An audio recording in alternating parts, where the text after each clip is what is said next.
This other conference communities. will now be recorded. And we're going to do this a little bit as a panel. We have with us today Grant Bumgarner. He's with Tulsa Remote. He just waved his hand. Hey, Grant, how you doing? Thank you for being here. He's going to talk to us a little bit about some of the strategies they've employed with remote work long before the pandemic. It's at least a couple of years, I believe, before the pandemic even started. So it'd be interesting to hear what got them into it pre-pandemic and then what they've experienced along the way. And then after Grant speaks, we're going to be followed up by our own Eric Montgomery here at MVEDA. Eric's been, over the last year and a half, been looking at strategies that New Mexico and the local region can take to develop our own network of growing remote work opportunities and strategies in our area as well. So you'll hear from him. So what we'll do is we'll treat it a little bit like a panel. I'll have Grant go first, followed by Eric, and then we'll reserve all questions for the end. Before I get started, let me just say that over the last 3 months, as we've gone back to these informational forums, but I've been doing it online, NAI First Valley has been kind enough to sponsor this, and I know Jacob Slavic, who's with NAI, he's also a board member. He's not on the call today, but I did want to give him thanks for all the support they provide to MVEDA and our ability to provide this information. So with that being said, I'd like to, I see Grant, I'd like to invite him to turn on his mic and talk a little bit about their experiences in Tulsa. Thank you, Grant. Thank you so much. I really appreciate you guys having me on. It's always a pleasure to share what we're doing here in Tulsa and hopefully see it go elsewhere. So my name is Grant Bumgarner. I'm a lifelong Tulsan, born and raised, but have a huge place in my heart for New Mexico. My grandparents live in the Santa Fe area, and I've spent most of my summers out in Abiquiu. So definitely I love when I get reached out to from folks in y'all's state. I've been working with Tulsa Remote now for about 2.5 years. The program itself is about 3.5, 4 years old.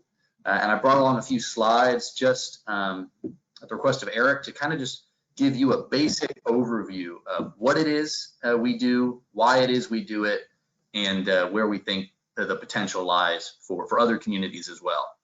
So Tulsa Remote is obviously founded here in Tulsa. We started 4 years ago when essentially the idea was brought to us that, much like I'm sure many of you have experienced, we are in the economic development business here in Tulsa.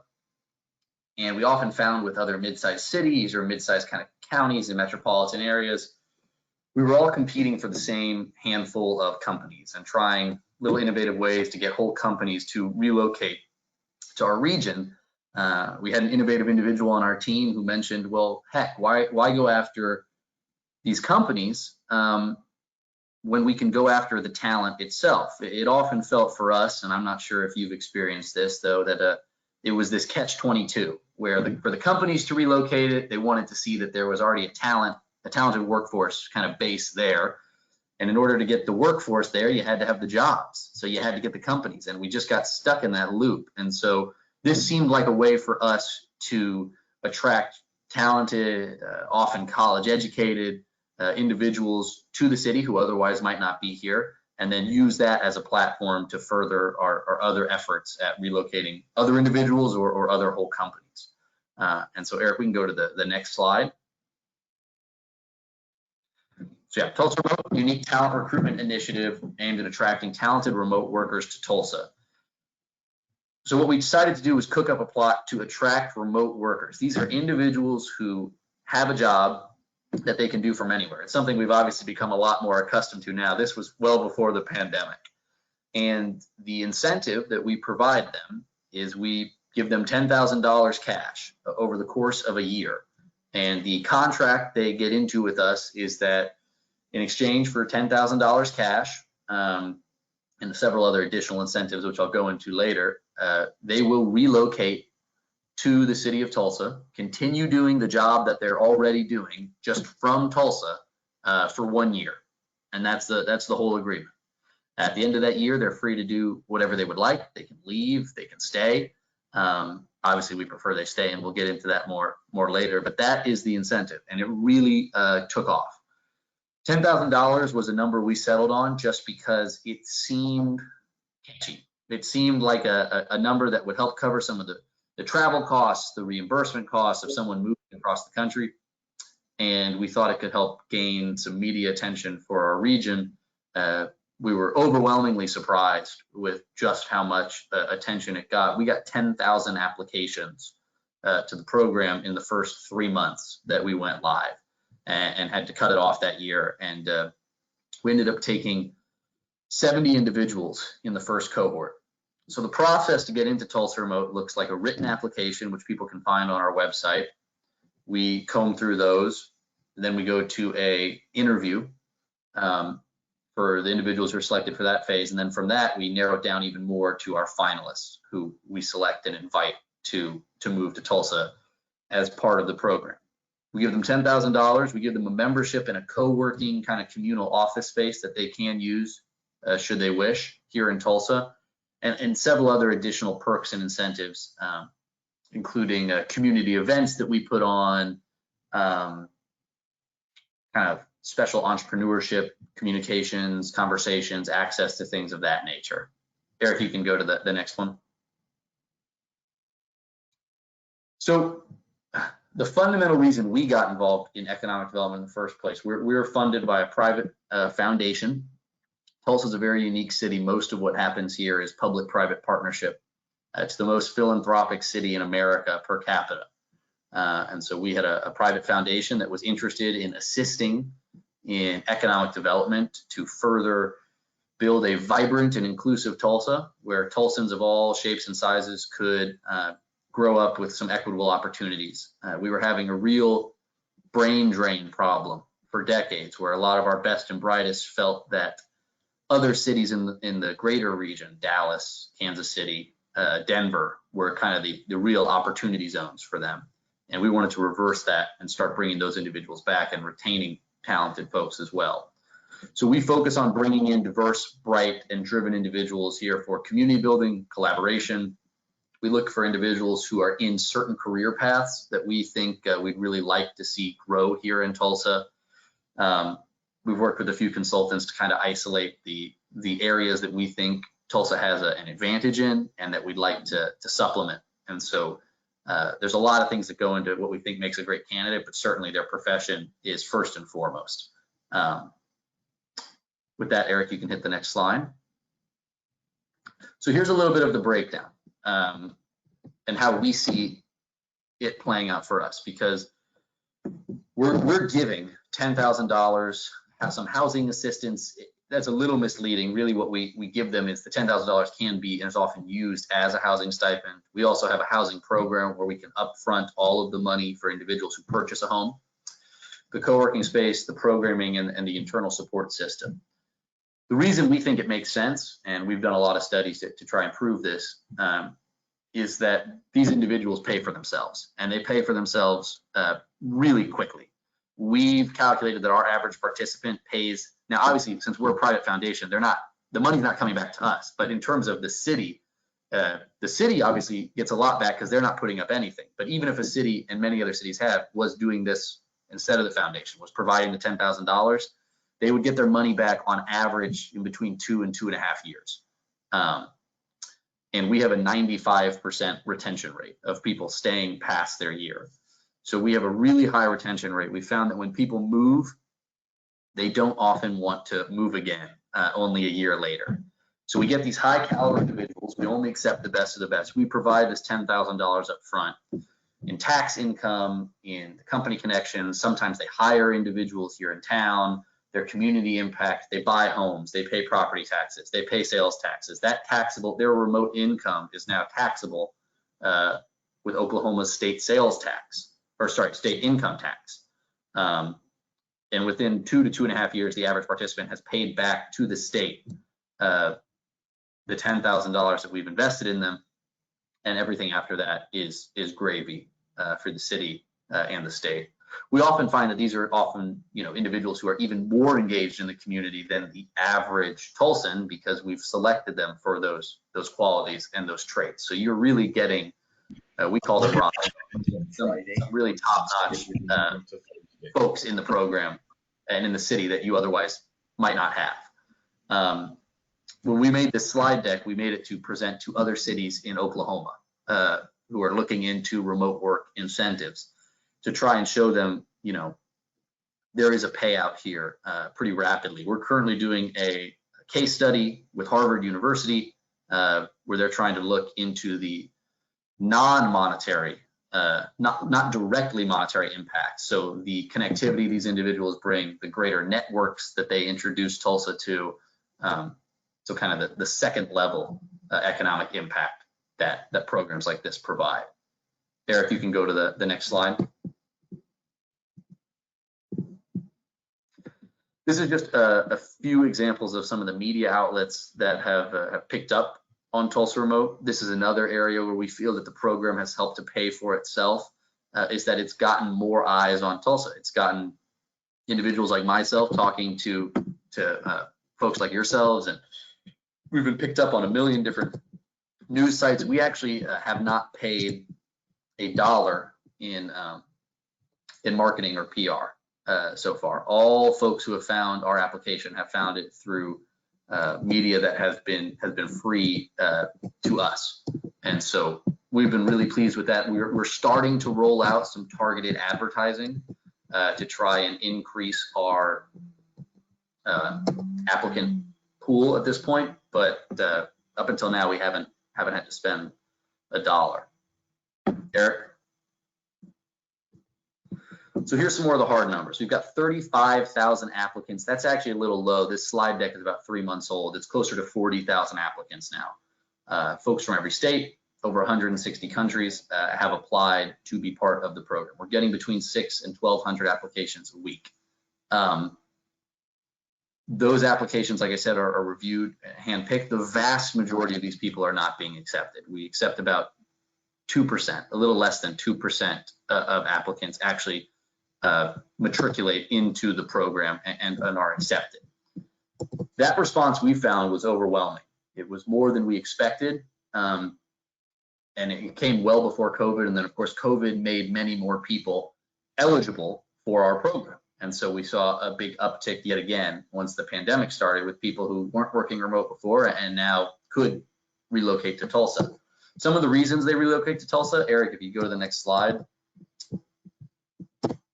we find this is our biggest selling point. It's higher quality of life, and that includes a lot of different things. Many of the people that we attract are coming from larger metropolitan areas than Tulsa. They're coming from big cities. And they are tired of cost of living. They're tired of the hassle. They're tired of the traffic. They're tired of the fact that they will never be able to afford a home, even though they have a fine job and a reasonable salary. Those are the selling points that we find the stickiest on our end. We want to present ourselves as a city, which we are, that is affordable, that is accessible, and that individuals don't necessarily have to make sacrifices in terms of what they like to do, and instead can move here and still do what they'd like to do while not having to deal with many of the hassles of larger city life. Quality of life is the key. The biggest thing that individuals find with freedom of remote work is that they can now work from anywhere. And so cities have to be able, or entire regions have to be able to market themselves as, why should I live there? Not just why should I work there. And it depends on who you want to go after. Different programs, you know, we were the first program to really kind of bring out this model, but there are cities as big as Tulsa and as small as Muscle Shoals, Alabama, that now have remote programs that are trying to incentivize individuals. And when we aim at different talent bases and different people who are looking for different things, there's plenty of remote workers to go around out there. Eric, you can go to the next one. So again, these numbers are a little low actually, because we're currently growing and we've got about 80 people moving each month. So that number is closer to 800 now. But that's how many remoters have moved to Tulsa since the beginning. We call them remoters, by the way, but that's how many have moved to Tulsa since the beginning of the program. Between 92 and 95% of them remain after 1 year. That's our retention rate. That's the number that to me is the most important in the whole program. The whole point of getting these people here is that a large percentage will stay because that's when you get your payback. 50-50 male to female. The average salary of people we bring in is roughly $100,000. So these are individuals who are high earners. These are individuals who pay that back even faster, are more inclined to purchase homes, and every home purchase is stickiness, as we call it. Over $50 million in combined salary. That's a combined salary that's taxed at the state and local level. That's a combined salary that's being spent on local stores, that's being purchasing local groceries, local homes, sending their kids to local schools. And it's one that we're paying pennies on the dollar in order to attract to our city and to retain. It can be intimidating, and we had this problem with our Chamber of Commerce when we were first pitching them this idea. Even though we weren't asking for their money, it can be daunting to put up money to attract individual people as opposed to whole companies. But I think the world that post-COVID is starting to see more that really the currency in the remote working world is the worker. If you can bring in the talented workforce, you can bring in the employers. And that's what will make regions and cities really successful as we move forward, is can you be an attractive place for people to live, and can you be an attractive place for remote companies to hire out of, now that maybe individuals in Tulsa could be working for a firm in New York. Eric, if you go to the next slide, I'll introduce you to just a spattering of some of our remoters. We have them all take a picture when they come in, so we can use it for media purposes, and also we give it to them. So these are just some of our 800 now remoters. These are first year folks. These are people who came in the very first year of the program, and they show a good range. Lauren right there is 20 years old at the time of that picture. She had just graduated from college, had a remote job, came to Tulsa. Stan is a great example of someone who moved to Tulsa fully intending to leave after a year.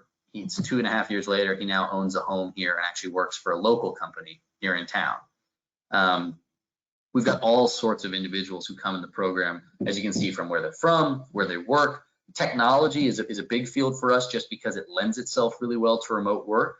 There are a lot of tech jobs that are remote, but we have everything from, we have an opera singer in the program, we've got professional athletes, we've got actors, we've got professors, we've got lawyers, we've got consultants, we've got ag bankers, we've got just about every type of job that can be remote. Somebody in the program is doing that. A lot of government workers as well.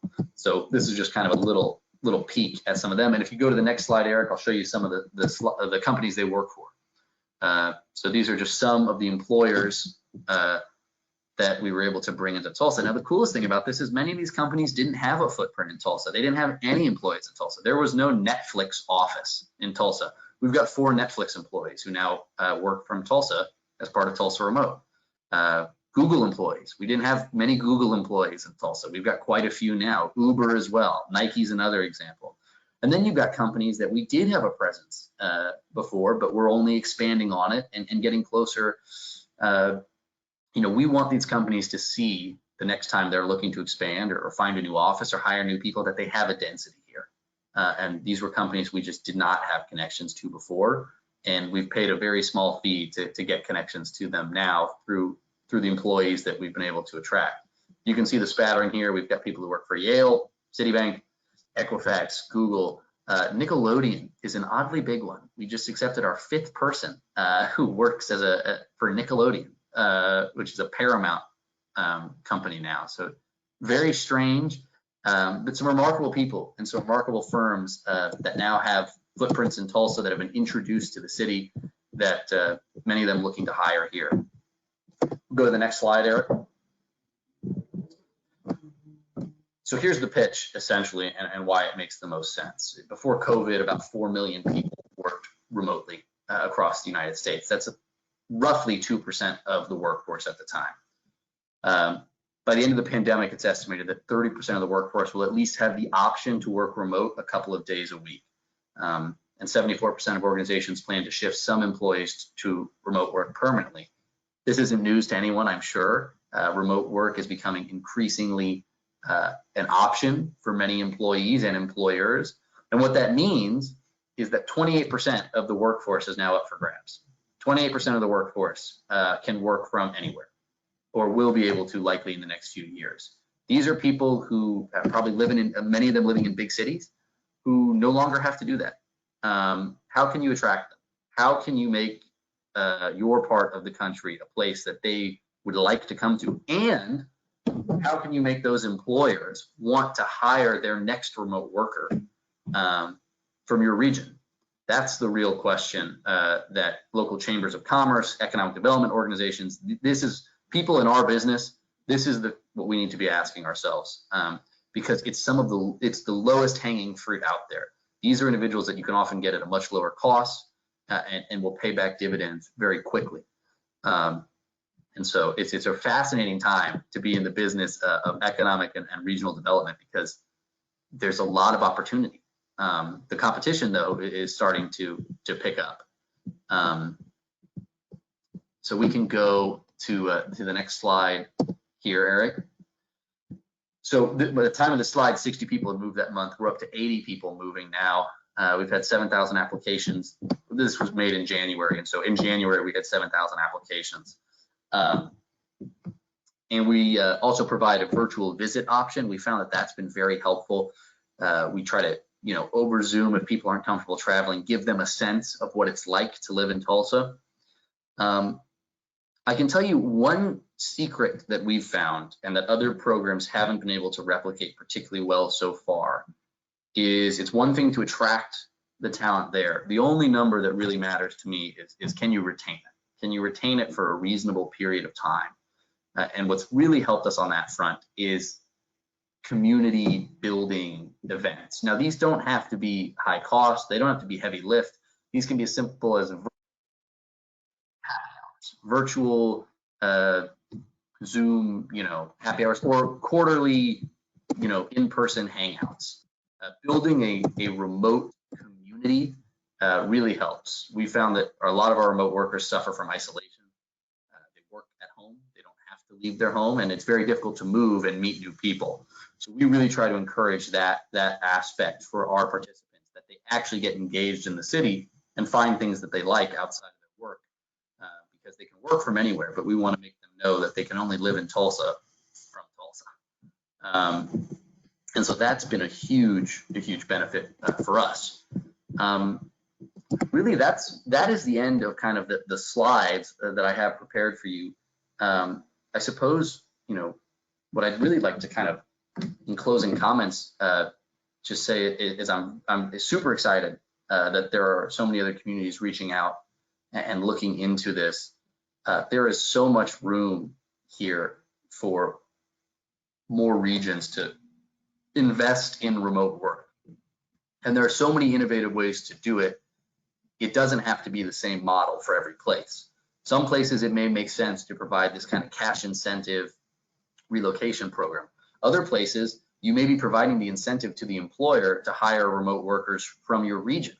But any conversation that you can have looking into where can we increase our remote attractions, our incentives, directed specifically at remote work, is going to help you tenfold over the next decade. I mean, this is really, we've seen just massive gains in the city of Tulsa over the last basically 3 years that we've been bringing people in.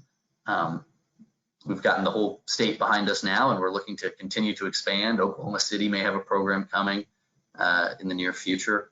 Like I said, Topeka has a program, Northwest Arkansas has a program, Muscle Shoals has a program. There's quite a few of them. Hawaii just started a program. So there's a lot of these popping up, but each region has something unique to offer, and that's what needs to be reflected in the program that they create, or the incentive package that they put together. I think we're waiting, Eric, if I'm not wrong, for questions till after you present. So I'd be happy to kick it over to you right now. Yeah, thank you, Grant. And gosh, appreciate all the information, and actually hearing from a group like yours that really have been a pioneer within this, and to hear the positive results that came out of it. One quick question before turning it on to Eric, because I think the niche opportunity for each community is important transition for Eric to get into. But the question I had is, obviously, it's also an investment the community's making. What is the, how did you focus like a timeline, or what is the timeline where you recuperate that investment? Have you quantified that all for your public stakeholders? Yeah, we recuperate the investment on average at like, to get really, it's like 2.2 years. Okay. Our timeline when we recuperate, and that's $12,000 because it actually costs us $12,000 per participant because we have some operating costs. Obviously, people like myself enjoy having salaries, but so it's about 2.2 years. Now that's accelerated when people buy homes, and as we've seen an uptick in more people buying homes, that number drops well below 2 years. And when you've got a retention rate, gosh, even if we had a retention rate of 50%, this program would pay for itself. But we have a retention rate of roughly 92 to 95%, depending on the given month. And so we've already paid back basically our first 2 years of participants have already paid more in property sales and income tax than we invested in them. And that's not counting, you know, just the dollars spent at local businesses, the dollars spent at our airport, et cetera. We actually have this Harvard study coming up. We'll have a lot stronger numbers on that kind of secondary spending. Okay, great. Thank you, Grant. So yeah, I'm going to turn it over to Eric now. Eric's been, like I mentioned earlier, he's been putting a lot of time and thought into this. He's been talking with a New Mexico IDEA, which is a state arm of economic development in terms of trying to push forward different ideas for remote work within the state of New Mexico, but really trying to identify what strategies might work specifically for Doña Ana County and its community. So Eric, let me turn it over to you, and then we'll do questions for everyone afterwards. Thank you, Devin, and thank you, Grant. That was an incredible presentation. Congratulations to you in Tulsa for the many years of success. So in that shift and piggybacking off of what Grant had mentioned, this presentation is all about that specialized niche and where New Mexico and Doña Ana County specifically start to fill a niche when it comes to remote work. Along those lines, though, whenever you talk about a niche,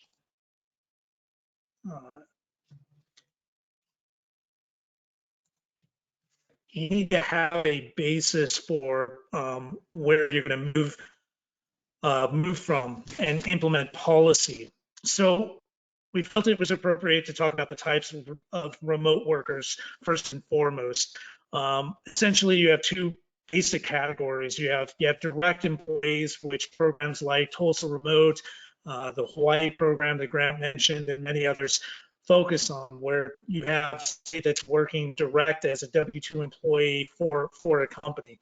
And then you have a more entrepreneurial side of remote working, which is a more of a freelance worker, gig economy worker, or somebody that sets up an internet business.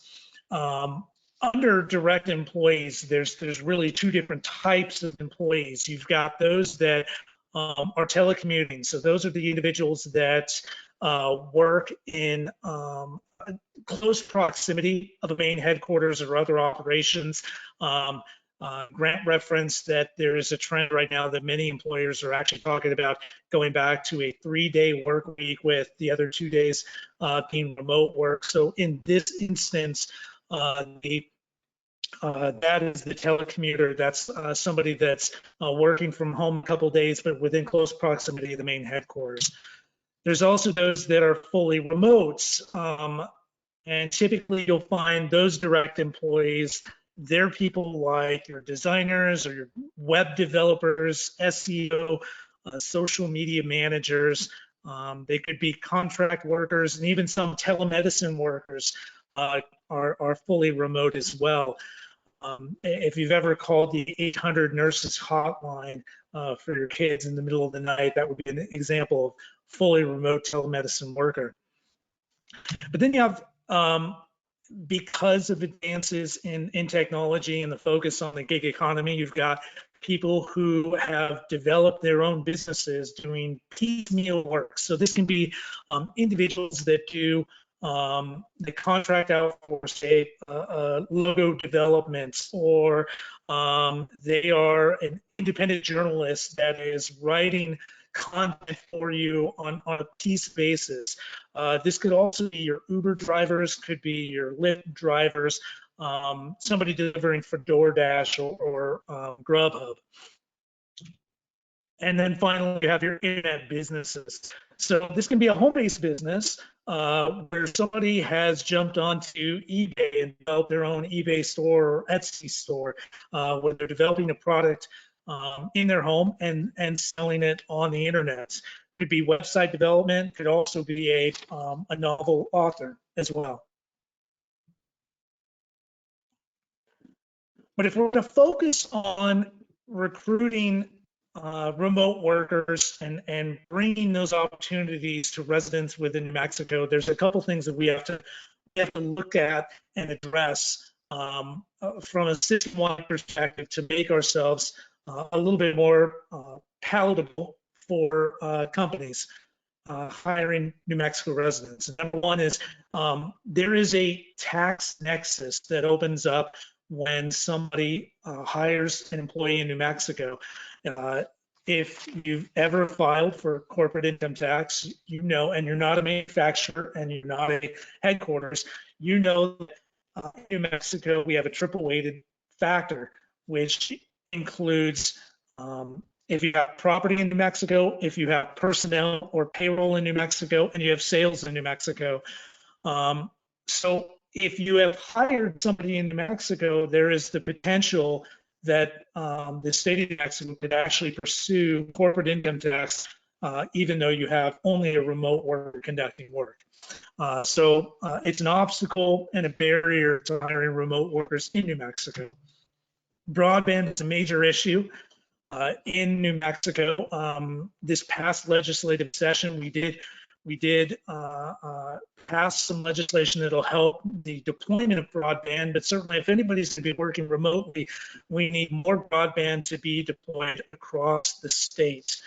And there's a lot of different things that can be done to entice this, whether it's GRT reductions or deductions, as was debated in the last legislative session, but it could also be on the local level, looking at things like rights of way leasing, franchise fees that are applied, that are added costs to get passed on the consumer, but then also deter that broadband deployment. Looking at our incentives in New Mexico is another strategy that we can take. Currently, and we started the process last year with our job training incentive program, which is the state's on-the-job wage reimbursement program, where we pitched initially including remote work within the administrative policies. What we found is that without legislative changes, we really can't do anything with that program unless we model something similar to Colorado, and that is actually what we will be pitching going forward in the next administrative policy review. But it's taking a look at programs like JTIP and the state's high wage jobs tax credit, the rural jobs tax credit, and how do those systems that support our economic base, because that's the type of employees that we're talking about here, how do those programs assist companies in hiring New Mexicans? As we go back to Grant's presentation, you look at the incredible wages that many of these people are making currently, and those wages here in New Mexico would be outstanding economic drivers and when it comes to household spending and our economy as a whole.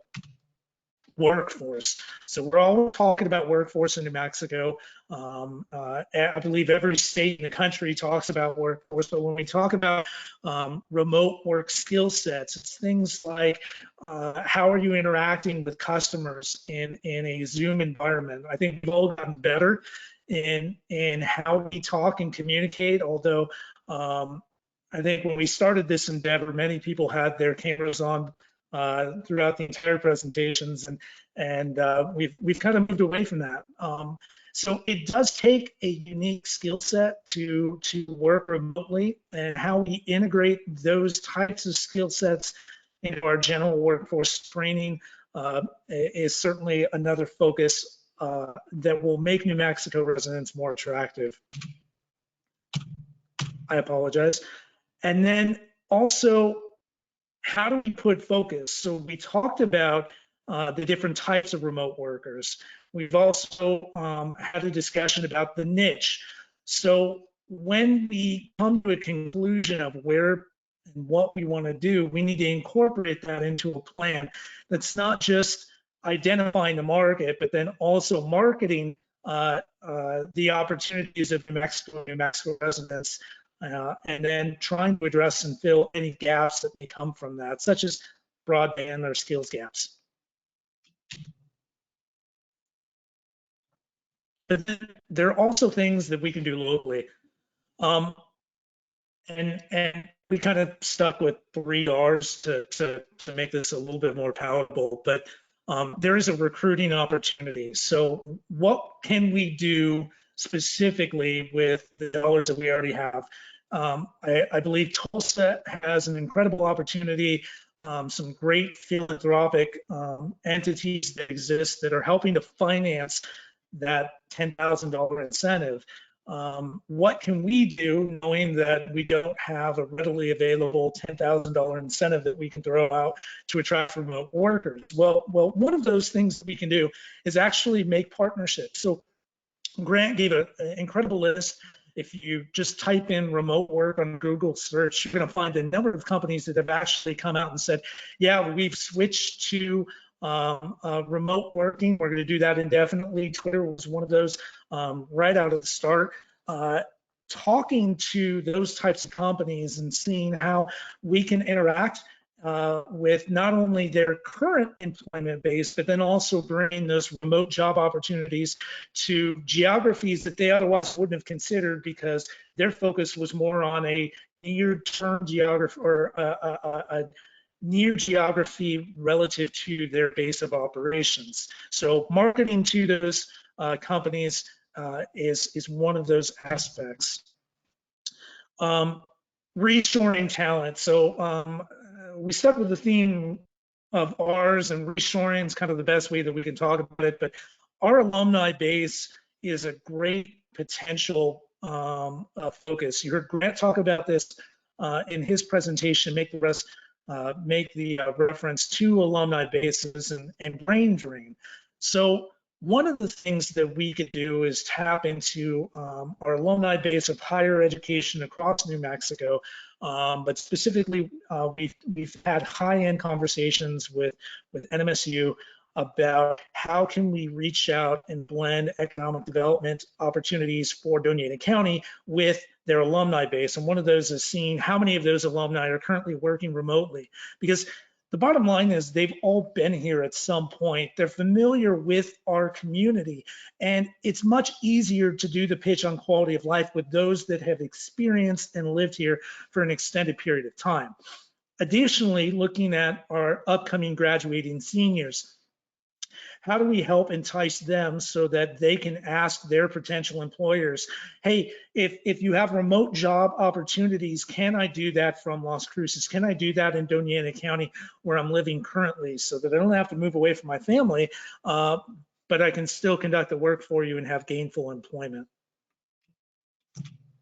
And then finally, retaining employers. So when we look at a regional aspect, oftentimes there's a urban versus rural environment in New Mexico, and workforce always becomes an issue that is limited to geography. What remote work has allowed us to do is look at some of the more urban cores for our community, let's say El Paso or Albuquerque. What has typically been a longer commute time to access jobs within those communities, remote work is opening up opportunities for our neighbors, for our residents to receive employment opportunities at these other locations that may have otherwise forced them to move outside of the community. The benefit to those employers in those areas, though, is that it allows them to maintain those operations where they're located. So often is the fact in economic development that if you can't find the right talent in your nearby geography, you have to make decisions. And do you remove that division or that specialty and put it in another location where you can find that talent? Or do you shutter the entire business as a whole and move it somewhere else? Remote work is allowing for some businesses the opportunity to reassess that economic development move.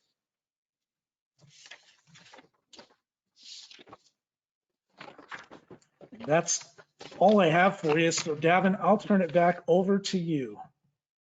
Yeah, thank you, Eric. And perhaps you might want to remind the group on the white paper that we've authored and where they can find it that gets into more of this detail. Thank you, Davin. At the bottom of your screen, bottom right of your screen, you'll see a web address that we have set up. If you go to MVEDA.com and go to the search function in the top right corner and just type in remote work, you'll be able to find it from there. Thank you, Eric. Well, appreciate all the information today. We're going to get into Q&A. There's actually one question that came in the chat. Let me throw that out. That's going to be to you, Grant, and it comes from Patricia. After this question, though, I'm going to ask if anyone has a question, please turn on your camera and let me recognize you, and then I'll call on you. So the question is, Grant, how has the Tulsa effort partnered with the university to attract employees that might align with quality of life associated college communities like athletic events, theater, music, art, museum, library, continuing education, etc.? Great question. Great question. We have partner organizations, so we're part of several an overall economic development initiative. We are one of 5 organizations here in Tulsa that are kind of siblings, and some of our other partners focus a little bit more on the university and its assets. That being said, we partner with them a lot in trying to figure out those professional areas of focus that I mentioned. The University of Tulsa has an excellent cybersecurity program, so we really preference cybersecurity applicants. People who work in fintech or cybersecurity are people that we bring in because that partnership, they've asked that we do that. We really try to partner with the arts and athletic associations around Tulsa in a lot of our community building stuff. So we partner with local museums to give deals to our members. They get free season tickets to a local soccer team this year. We just figured that out. So there's lots of ways we partner that way, but we always try to work with the university where we can, but many times we're bringing in people from other universities, obviously, because the students at Tulsa don't actually qualify for our program.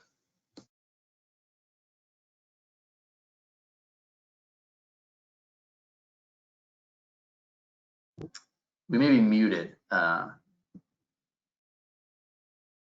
sorry about that.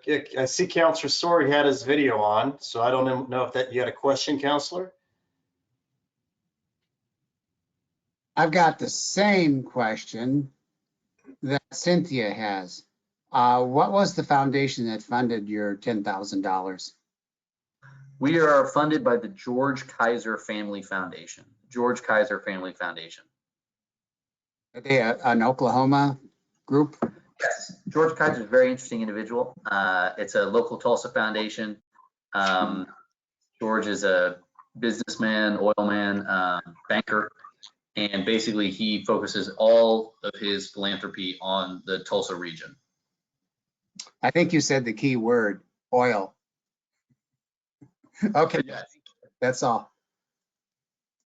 Thanks, Councilor. Leslie? Yeah, good afternoon, everyone. I did have a quick question, Grant. I actually saw this when you launched it. I think it was on 60 Minutes or something. So I saw that segment and was so intrigued then. Was it 60 Minutes or was it a different show? It was CBS Sunday Morning, I'm sure. Sunday Morning is one of my favorite shows. So that's what it was. I was really intrigued by this story. So congratulations. I'm curious because I also just did a search for the Topeka Remote, just a quick search, just while you were visiting and Eric was talking. And I noticed they're doing a 10,000 incentive as well. How did we get to the number 10,000? Because I'm just curious for our market if that would be the same kind of number or a different kind of number. Totally. Topeka being 10,000 is less of a coincidence than it seems.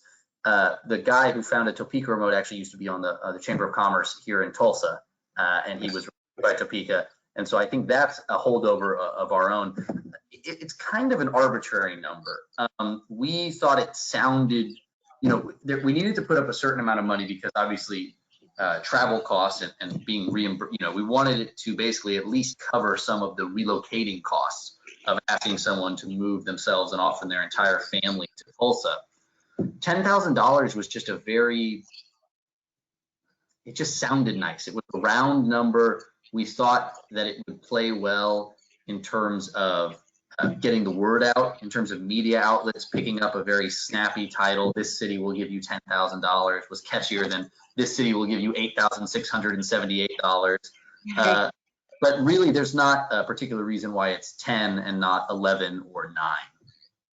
Okay, I just wondered if it was like a year worth of average rent or a year worth of average house payments, that like it could be linked to something that would, because if you did a marketing thing, Davin, maybe where you said, okay, your first year of house payments basically average out to whatever, $12,000 or $15,000, then and you used it that your first year of house payments are free. Because I think the idea of getting people to buy houses is an intriguing one, and the idea that then they're, maybe they fall in love or they bring a family with them and they get a house as opposed to renting. Then it's even like another level, right, of locking them in.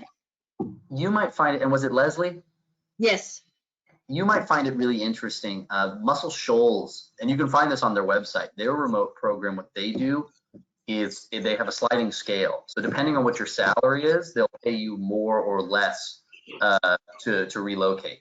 And so you can break it down that way. And they do it very honestly on their website. And they say, we do this because we're trying to get the money back to the city in X amount of time. So if you make $300,000, we'll give you 30 grand. If you make $50,000, we'll give you $6.5 grand to move here. And house payment, I wish I should have gotten more into that. That's really been a big boon for us. One of the biggest things that people dislike about many of the major metropoles they live in is exorbitant housing prices. Owning a home is something that everyone, I think, really wants to do at some point in their life. And so what we do for our new program is you can get the $10,000 over the course of the year, or Leslie, if you were to move to Tulsa and purchase a home, and this is how we avoid a lot of kind of the sticky paperwork on our end. If you were to purchase a home, upon closing, we'll give you the full $10,000, which you can then use to immediately renegotiate your mortgage, to buy furniture for your home. So we say we offer $10,000 to help cover housing costs. That's something a lot of people like to take advantage of. Yeah. Thank you for the invitation to move to Tulsa, but I think I'll stay where I'm at. I appreciate it though. Nice quick sale. And then I had one more thing. I don't know if the city is getting any kind of the federal money, and I don't know what kind of earmarks are attached to it, but wouldn't this be an interesting idea to be able to use some of this money to do a program like that? And I have even no idea, Counselor or all the other leaders that are on, but I just something to throw out there. Thank you, Davin. Thank you, Leslie. And Leslie, to answer your question, and because I'm a fan of The Price is Right, I would offer $10,001 is what it would be. But Grant, along that same line of questioning, when you said if the individual is going to buy a property up front, you front load that $10,000. How much thought did you guys give into how do you protect yourself against the downside of it? Where the 10,000 is used and they put the house right back on the market, take the and move away. How do you protect yourselves, or how did you walk through that thought process? Absolutely. So we have some specific clauses. you have to get the mortgage of the home that you buy is going to need to be essentially a mortgage of an occupant, and not as a rental property. If you indicate that you'd be using it as a rental property, then we will not upfront the money to you. In terms of stopping people from turning around and selling it, it's really difficult to legally prevent that in the way that we're doing the program. But I can tell you this, it really doesn't happen. It's a huge hassle to move all the way to a new city, buy a home, and then since we don't really allow people to rent them out, to try to sell it for, I mean, I guess you'd recoup maybe the $10,000. If someone wants to sell their home in 5 years, they've already paid us back 4 times over almost, or 3 times over. And so we're more than happy if someone would like to buy a home and only stay here for 5 years. We're quite pleased with that. Thank you. Any other questions? Now, Patricia asked a different question. She said, given New Mexico's anti-donation clause, how would Doña Ana County develop a proposal strategy to attract similar remote employees?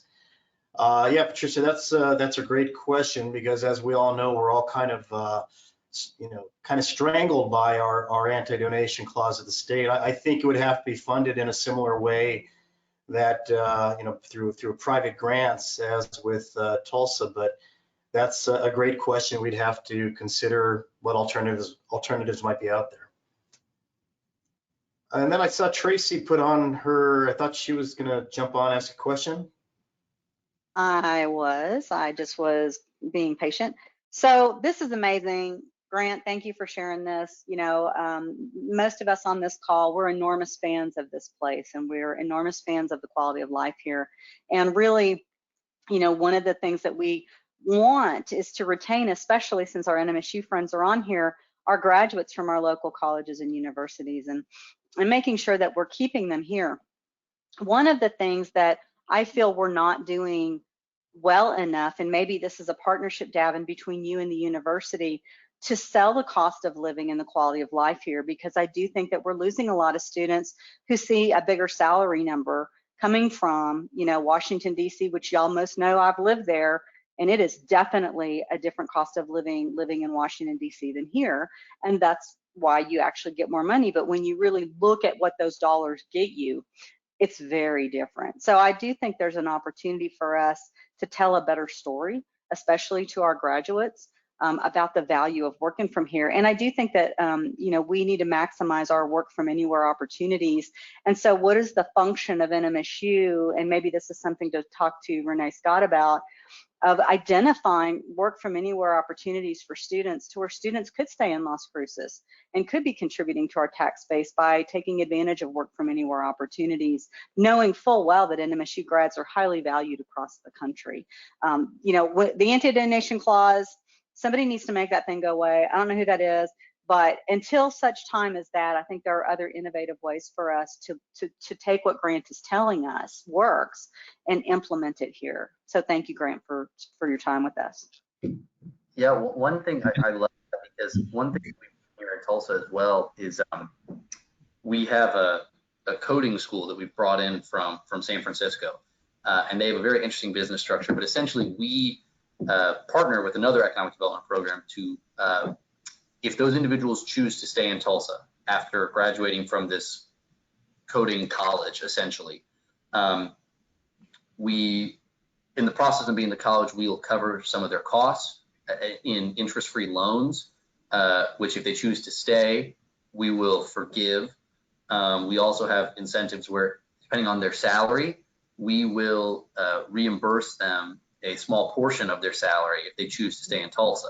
So if they get a remote job that makes $100,000 as a coder, and their employer's in San Francisco, and their employer says, come out to San Francisco, we can say, well, you can come out to San Francisco, or you can stay in Tulsa and do that job remotely, and we'll pay you back a percentage of your salary for the first 2 years that you have it. Because it really is important with our partners who work predominantly with TU, ORU, and our college age grads. So much of where people end up for their whole life is determined in these first 4 or 5 years out of school, where they find a family, where they settle down, where they have their first kid. you get stuck, not necessarily in a bad way, but you want people to get stuck in your town. That's very well stated. Thank you. Devin. I see Fernando has a question. Devin, I just wanted to mention that although we have a tendency to diminish the anti-donation clause, I hope that people understand that there's exceptions when it comes to economic development. And you know that there's a lot of LEDA money that goes out there to subsidize job creation. One might want to look at this a little bit deeper and not just automatically discount an opportunity to pursue something along these lines because of the anti-donation clause. There may be ways to deal with that issue relatively simply. I just wanted to mention that because I keep on hearing it come up, but I don't know that that in itself is a loss of pursuing concepts that you've discussed this afternoon. No, thank you for that, Fernando. And yes, it is something we have confronted. Eric has been working a lot with New Mexico IDEA and Jason Espinosa in terms of trying to creatively think about ways that we can enter the remote work category a little bit more aggressively and utilize tools like LEDA. I'm not sure there's an answer at the state level for that. I think there might be answers at the local level with local LEDA funding. But I know Jason and Eric are in conversations about that on a regular basis. Councillor Sword, did you have another question? I sure do. I just wanted to comment on this quality of life and cost of living. Don't underestimate that, because as I was just telling or texting Eric, my son was working in Boston, Massachusetts, and he took a pay cut just to get to a place where he wanted to live, and that was Spokane, Northern Idaho. He got a very similar job, but it was less. But the thing is, you make $100,000 in places like that. Grant is exactly right. You can't buy a house for that with that kind of money. But boy, you can get a nice, decent place here in Las Cruces for a lot less than that. And so that is a tremendous drawing just to show people the cost of living here as well as the quality of life. It's a big selling point. There was something else I wanted to mention too.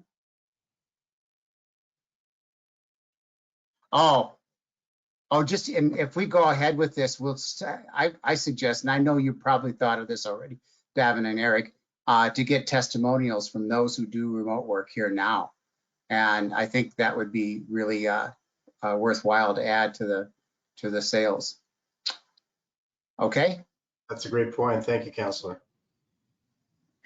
Grant, I'd like to comment. I love your discussion on, figuring out the timeline to recuperate your investment, because I think that's so important in changing the way we think of economic development. Yes, we too think of it in terms of recruiting companies. We always have. We've been thinking, we've changed that idea from a little bit, or expanded it, should I say, from not only economic based in terms of companies, but looking at that individual as an economic based engine. And you get 100, 200 of them, or in your case, 800 of them in a community, it adds so much to the ancillary value of what they provide when you do want to attract that next employer that's looking for high-end talent.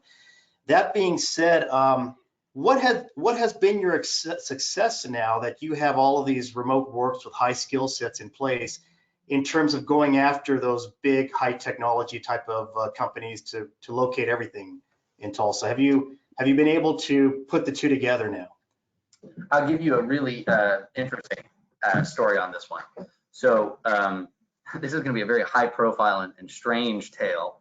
But last year, I don't know if anyone was following Elon Musk, the CEO of Tesla, very eccentric individual who has become entirely fed up with California and made it very known to everybody that he's relocating. And there was a period of time where he was looking for where he was going to build his next gigafactory, where it's a manufacturing plant, but it was going to have over 10,000 jobs, many of them engineering jobs as well as blue collar jobs. And he was set on Houston or Austin. We came in and threw our name in the ring. Literally, we sent him an email. And he had heard of the Tulsa Remote program. He was interested. We ended up in a 6 months long, basically battle with Austin for the next Tesla manufacturing plant that would eventually turn into Tesla's headquarters. Elon came out here 5 or 6 times. We did not get the Tesla factory. He did end up going to Austin, but that was a conversation we never would have been in 5 years ago. It would have been completely absurd for him to take us seriously. And a big selling point in that was he would ask, how can I get my employees to want to relocate here? And what we could show him is we could say, well, look, your employees are where? In San Francisco and LA. We've got a lot of participants from San Francisco and LA, and we've got a great retention rate with them. Your employees work in what fields? Well, we have individuals in those fields, and we're bringing more in. You know, we have a program like this that we can maybe even, we've done this to attract smaller companies that we have had success with. We've expanded sometimes our incentive program to them. We've said, if you come to Tulsa and you are a small startup that we'd like to attract with 10 employees, your employees can apply to be part of the program. And so Tesla is our biggest example of a conversation we never would have been in, that Tulsa Remote has allowed us to be part of, and has really set us up for success for the next conversation we're in. Because the very fact that we got very close to having one of the largest companies in America move their headquarters here really has just taught us so much. I mean, we learned so much as a city. You know, Tulsa had never done a pitch of that size. We had never tried to relocate, you know, an employer of that size in one fell swoop. And so the mayor and his staff and everybody felt like it was this invaluable experience that we had to learn for the next one. It's a different game when you're going after the whales. But that is really our biggest example of that. But we've brought in many, many smaller mid-sized companies, sometimes by attracting their participants to come into the program, but many times just by being able to point to the fact that we have a really diverse economic base here. And the interesting thing about our remote workers, they move jobs quite rapidly. And so once you have someone sold on your place, they may work for Google, Nike, and then a local employer all within a 10-year period. That's a great testimonial there, Grant. We've tried to hook the whales as well. They're very hard. It's a much different game. So we're up against the hour. I'm going to open it up to one last question if someone wants it.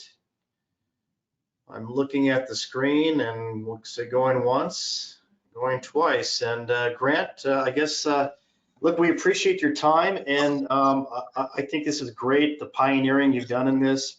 One of the things I would ask is once that Harvard study comes out, I'd love to understand that ancillary value that they can put on it.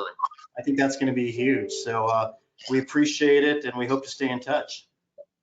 Absolutely. Please reach out for any information whatsoever. I am so excited that other folks are being innovative and looking into it. You know, there really is an opportunity here, and I love to see communities take advantage of it. And it's going to look different for everyone, but I can't wait to see what you guys cook up. You're only constrained by, you know, thinking outside the box. Absolutely. All right. Well, thank you, Grant, and thank you, Eric. Thank you, everybody. We'll see you. Well, we'll try to see you next month in the same format. We appreciate the time. Bye-bye. Thank you, Davin.